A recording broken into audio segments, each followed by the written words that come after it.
Chapter 8 of Rorty's book is called The Last Intellectual in Europe, Orwell on Cruelty. In the previous chapter, Rorty looked at several books, especially Pale Fire and Lolita, written by Vladimir Nabokov. And there he argued that Nabokov, without really needing any kind of metaphysical theory, right, without needing any idea of what binds human beings together, could write the kind of literature that helps us become better people. That helps us become better people from a liberal view, where for Rorty a liberal is somebody who wants to avoid cruelty. And the way that Nabokov did that was by focusing in on these very self-absorbed characters who are cruel not so much because they have a desire to be cruel, but because they fail to notice other people. Okay, that is definitely not what Orwell is going to be doing in the book that Rorty focuses on in this chapter, which is the book 1984. Right, and 1984 is this, well, very famous novel describing a totalitarian society in which, the truth, if that's the way that we want to talk, in which the truth is no longer available because the government falsifies sort of everything, like literally everything you will ever hear or read on the radio, in a newspaper, and so on. It's all going to be precisely the story that the government wants to tell you. And in fact, they go as far as to develop new ways of thinking and new ways of speaking precisely to make it impossible to ever disagree with the reigning government, with the party. Now, already in the way that I sort of started telling that story, right, the government tries to hide the truth, they try to make the truth unavailable. There is a description that might seem to be both relevant to and very problematic for the philosophical project that Rorty is engaged in. Right? If Orwell is trying to warn us against letting go of the truth, right? If Orwell is telling us that what we really need is objectivity, that what we really need is to be in touch with the structure of reality, and that the problem of totalitarianism is that objectivity and truth and being in touch with reality become impossible, then Orwell is attacking Rorty, right? Because Rorty has been again and again and again sort of downplaying the importance of objectivity, the importance of truth. He has been downplaying or outright denying the possibility of having any kind of sort of realistic, metaphysical, realistic theory about truth or about our relation to the world, and so on and so forth. So, the main thing I would say that Rorty is interested in this chapter is trying to show that George Orwell's insights actually fit Rorty's own liberal ironist theorizing very well. Right? He's not saying that Orwell agrees with him, in particular because he thinks that Orwell just isn't interested in philosophical theories, and so among other things he's not interested in are the particular theories that Rorty is defending in this book. So he doesn't think that Rorty is an ironist theorist like he himself. Maybe he's not an ironist at all, but he does think that Orwell's criticism of totalitarianism can be adopted completely without any loss by somebody in Rorty's own position, by a liberal ironist, and that nothing gets lost, and that any reading of Orwell which seems to suggest that something would get lost, any reading of 1984 which suggests that Rorty is on the side of totalitarianism against Orwell, but with, the party and O'Brien, that any reading of 1984 that implies that has to be false. Okay, and so what we get in this chapter is Rorty discussing in quite a lot of detail the story of 1984. And one of the things he starts out by doing is making the kind of distinction that I have just been making. And so on page 173, at the very top, we read this. He says, on this reading, the reading that he's going to oppose, on this reading, the crucial opposition in Orwell's thought is the standard metaphysical one between contrived appearance and naked reality. The latter is obscured by bad, untransparent prose and by bad, unnecessarily sophisticated theory. Once the dirt is rubbed off the window pane, the truth about any moral or political situation will be clear. And so what Orwell is on this reading, what Orwell's engaged in, is defending like a metaphysically realist position. The idea that, there's the truth, it's out there, we can be in touch with it. And, this is a denial of precisely the kind of contingency and irony that Rorty has been trying to defend in the entire book. And so he has an opposite reading of the book, because he doesn't want to throw out Orwell. He thinks Orwell is fantastic, right? I mean, this is one of the premises of the chapter, that Orwell is very good, that we want Orwell, if not on our side, then at least we don't want him to be on the opposite side. So, halfway, page 173, Rorty writes this. He says, "It is a matter of insisting that the kind of thing Orwell and Nabokov both did, sensitizing an audience to cases of cruelty and humiliation which they had not noticed, is not usefully thought of as a matter of stripping away appearance and revealing reality. It is better thought of as a redescription of what may happen or has been happening, to be compared not with reality, but with alternative descriptions of the same events." Now, I think it is important, and in saying this, I have, by the way, been influenced by some reading that I did as I was reading this chapter, which was, let's see, where do I have it? Well, actually, I have it right here.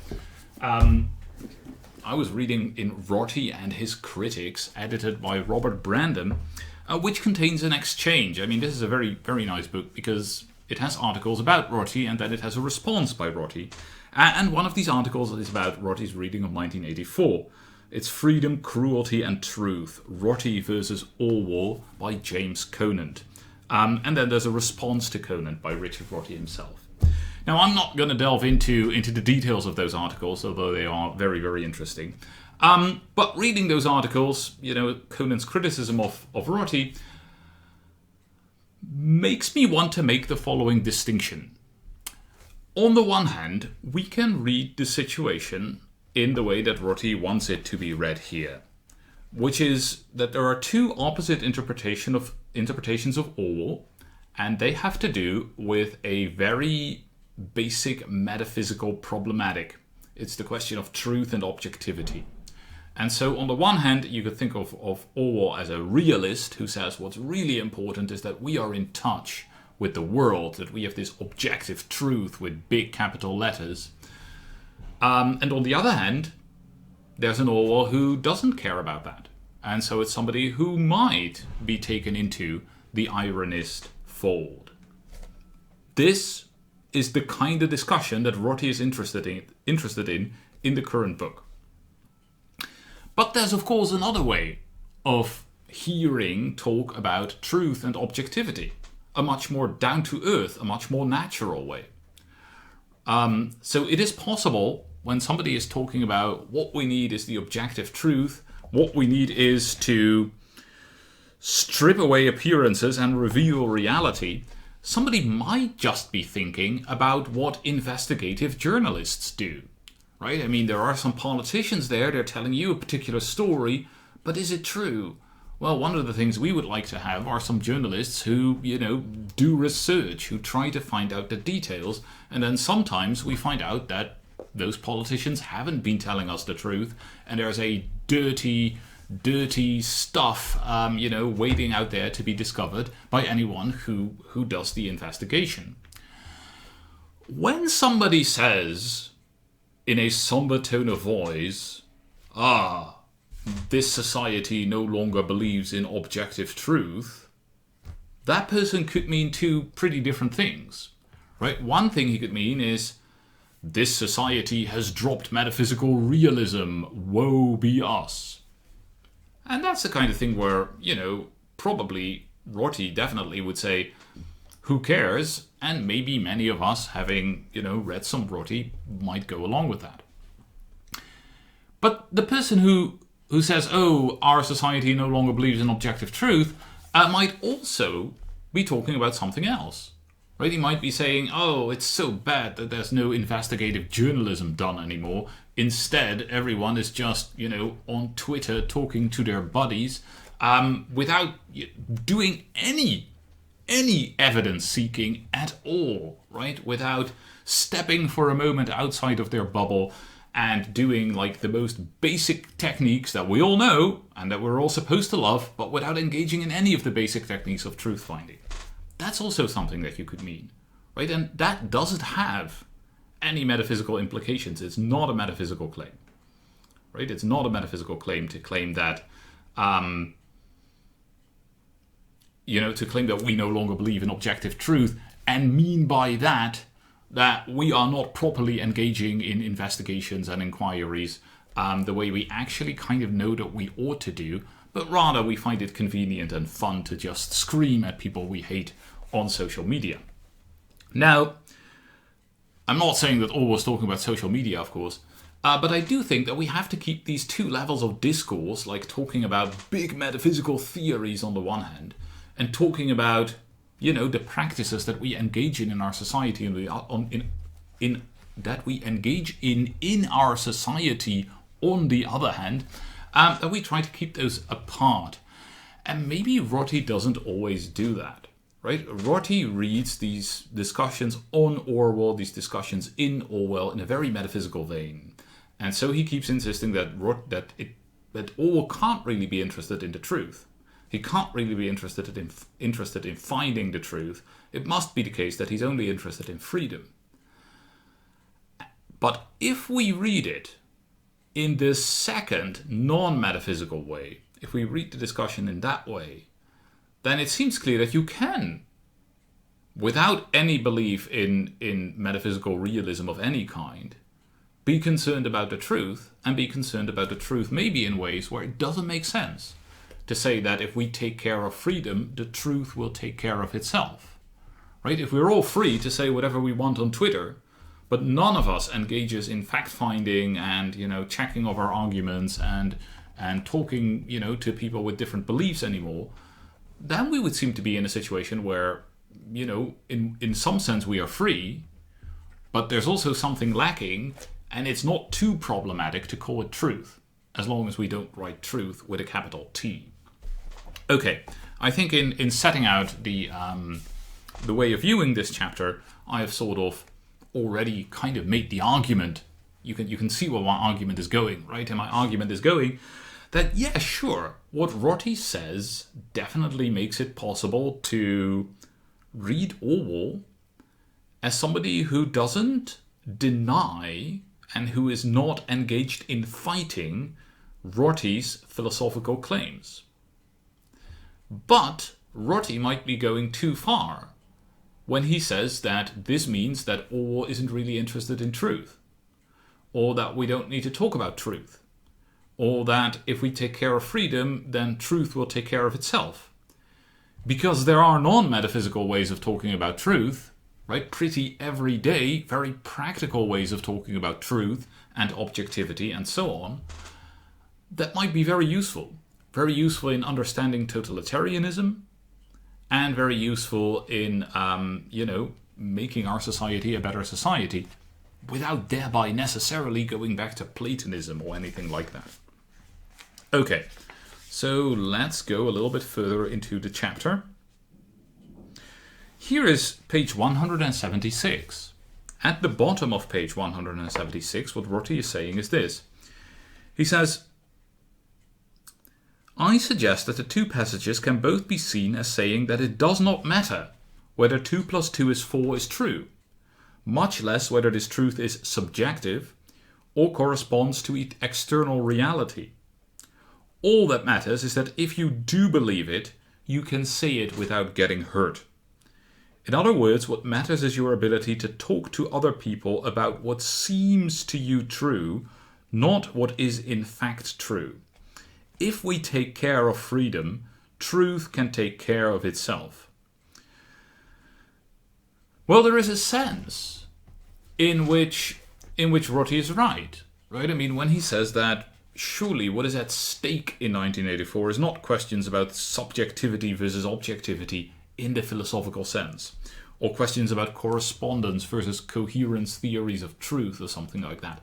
That is not at stake in 1984. And so it might seem that all that matters is that if you do believe it, you can say it without getting hurt. Now, surely it matters that if you do believe something, you can say it without getting hurt. But is that all that matters? Well, here are a couple of things that might make us wonder about that. One thing, if you do believe something, but you actually haven't done any kind of inquiry, you just believe it because you like to believe it, because it fits your preconceived notions, because you hate the people who believe something else, and that's why you want to believe this, then although, sure, you should be able to say what you believe without getting hurt, but your beliefs are pretty worthless. Right? They're pretty worthless. And if everybody acted like that in society, we would have a problem. So, yeah, it is important that if you do believe something, you can say it without getting hurt. But it's also important that we engage in inquiry, that we are critical, that we, try to get at beliefs that are good. Good in what sense? Well, good in the sense that we have reasons to believe that they are true, or that they come close to the truth, or that, at least they're the result of our best efforts at trying to find out something true. Maybe all of that can be redescribed without using the word true, but Rorty isn't really doing that here, and he's not really telling us why we ought to drop the word true at all, or why we ought to think that freedom is good enough. That if freedom is embraced, then truth, in this, non-metaphysical sense, is going to take care of itself. Here's a second reason for reading this passage and worrying. If all that matters is that if you do believe it, you can say it without getting hurt, then 1984, the situation in which Winston is in 1984 is not a good situation. But the situation in which the next generation is going to be, the generation which has doublethink and the new language devised by the party, which allows you, which doesn't allow you to believe anything that the party doesn't want because you can't even think it. That generation will have everything that is worth having. I mean, for that generation, if they do believe it, they can say it without getting hurt, because the only thing that they can believe is what the party believes. And that, of course, is what you can say without getting hurt. But there's something wrong with this society, right? There's something wrong with the kind of society where everybody can say what they want, can say what they believe without getting hurt, merely because everybody has been programmed in such a way that they can only think one thing, that they can't have deviant thoughts. I mean, there's something wrong with that. And it seems that Rorty's take on 1984, as far as I can see, doesn't allow him the kind of tools to describe this wrongness. I mean, what is it that is wrong in such a society? I mean, if you just think about it in terms of, well, we've adopted a new vocabulary, I don't know. I mean, it's maybe Rorty has a story, right? Maybe the problem is that that there's no diversity or something like that. I don't know. It seems kind of reasonable to tell the story in terms of inquiry, objectivity, truth, in a non-metaphysical sense. And again, I mean, I don't think Rorty really makes the case that we need to jeopardize that in our philosophical aim to get rid of metaphysical realism.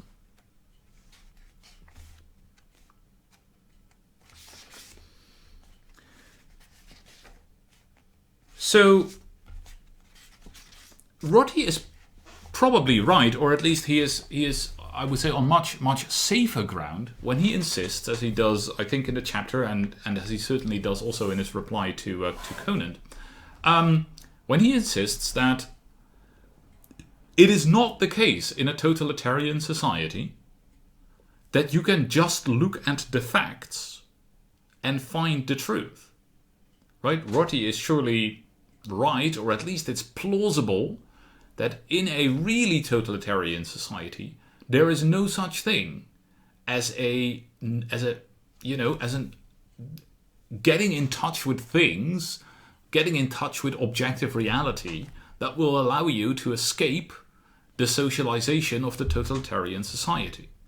Right? And that is one of the things that Rorty thinks he is, his opponents believe. Right? So Rorty thinks of the metaphysical realist as somebody who says, well, even if you're in a totalitarian society, you can just check out the facts and then you know the objective truth. And Rorty says, well, in a really successful totalitarian society, no, you can't do that. Right? You don't have the resources. You don't maybe have the concepts. You don't have the techniques. You don't have the... there's nothing that allows you to check out the facts. Because there is no standard, no epistemic standard that is independent of your social situation. He might well be right about that. And he might be right about that without being right about the claim that we should drop the notion of truth or the notion of objectivity, or that we should claim that truth will take care of itself. Right? So you can actually go pretty far along with Rorty. You can accept that in a totalitarian society there's no escape. You can't, just get at the facts and use that to escape from totalitarian brainwashing. You can go as far with Rorty as to say that that you can't argue with O'Brien, because O'Brien has, been socialized in such a way that none of your arguments are going to make an impact on him. You can go as far along with Rorty as to say what he says at the end of the chapter, that what our future rulers will be like will not be determined by any large necessary truths about human nature and its relation to truth and justice, but by a lot of small contingent facts. Right? So you can go along with Rorty and say that history is not the embodiment of some philosophical development. It's not the case that if we find out what the true nature of truth is, wow, that's going to shape history and that's going to make totalitarianism impossible. You can go along with all of that without, I think, having to read Orwell in the way that Rorty reads him. Right? Without having to read Orwell as somebody who shouldn't have talked so much about truth and objectivity and so on and so forth. Because again, the kind of society that Orwell seems to be in the business of protecting is the kind of society where, first of all, it is possible to have beliefs that are not the beliefs of the majority, that are not the beliefs of the party, that are not the beliefs of those in power. In order for that to be possible, it must be the case that the social structure allows you to have independent epistemic authority. Right? This is the way that I'm describing this. This is, of course, not an Orwell, but that the social structure of society can't be totalitarian. Right? A totalitarian society is a society where no individual has epistemic authority, where you are never believed just because you are in a particular situation or have been in a particular situation or have seen something, but where epistemic authority is always deferred upwards to the state.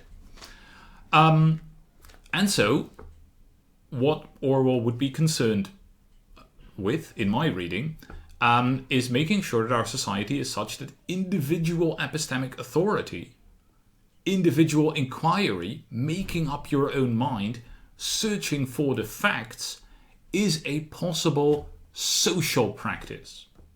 Right? And I think Rorty can and ought to adopt that stance. And if he does adopt that stance, then there are certain things that he should talk about in a slightly different way. Right? He should be slightly less negative towards notions like objectivity and truth, and the idea that a person can know something because he has seen it. Or a person can know that 2 + 2 is 4 because, he has calculated it. All of that might actually be part of a non-metaphysically realist story that we need in order to say something important about what is wrong with totalitarianism. Saying that, of course, doesn't mean that totalitarianism won't win. That's historical contingency for you. But it might help us understand our own situation as well as the situation of others. One final thing I want to note is there is something funny to me about footnote 20. I think of doublethink as a kind of deliberately induced schizophrenia, the dwelling of two systems of belief and desire within a single body. One of these systems is able to talk to Winston about his doubts. The other is not. O'Brien shifts back and forth between them in the unconscious way in which those with split personalities can switch into another personality as needed. And the reason that this is funny to me is that a lot of the ways that Rorty has been talking about the public-private split, right, that we can be an ironist developing like bizarre Nietzschean theories, and at the same time a public liberal who is, trying to be a nice person and destroy cruelty, seems to suggest that this is actually a model that we might have to adopt. Not sure whether that's true, but Rorty hasn't told us too much about how we can actually sort of psychologically bring together the public and the private. In fact, he has insisted again and again on keeping them apart. How do we do that? Well, if these things are important enough to us, if these are sort of radical enough stories that we are telling ourselves, then something like a split personality might have to be involved. That's a side note. It's not very important for the Orwell chapter. So looking back on the Orwell chapter as a whole, I would say that Rorty does a pretty good job of explaining how you can fit Orwell into his own theorizing when it comes to the high up metaphysical level. But at the same time, I would say that his description of Orwell is actually sort of suggests that there are certain ways of talking that Rorty himself has adopted that maybe he should abandon, or that there are certain ways of talking that he himself has abandoned that maybe he should readopt. The ways of talking that we need in order to make a distinction between, and this is, I can't find the exact quote here. Oh yes, here it is on page 174. Here is what Rorty says on 174. In his better moments, Orwell himself dropped the rhetoric of transparency to plain fact and recognized that he was doing the same kind of thing as his opponents, the apologists for Stalin, were doing.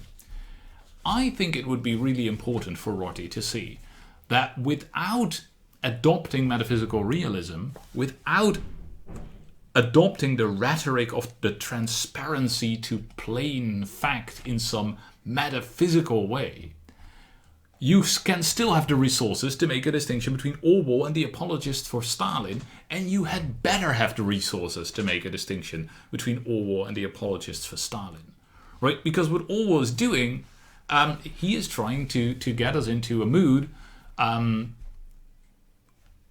where we embrace the idea of inquiry, where we embrace the idea that we have to try and, find the truth, in the sense of do our research, in the sense of think for ourselves, in the sense of, check out what the data are and not throw them away. Whereas, of course, the apologists for Stalin are doing no such thing, right? They already have their conclusions. They already know the answer, and then they start to come up with the arguments, but also probably even with the data, right? Falsifying them, picking what they like, copying stories that they don't care whether they're true or false, or they immediately convince themselves that anything that fits their worldview must be true. That is the kind of stance that Orwell warns us against. And so I don't think he adopts the same stance as the apologists for Stalin at all. And we really need the conceptual resources to make that distinction plain.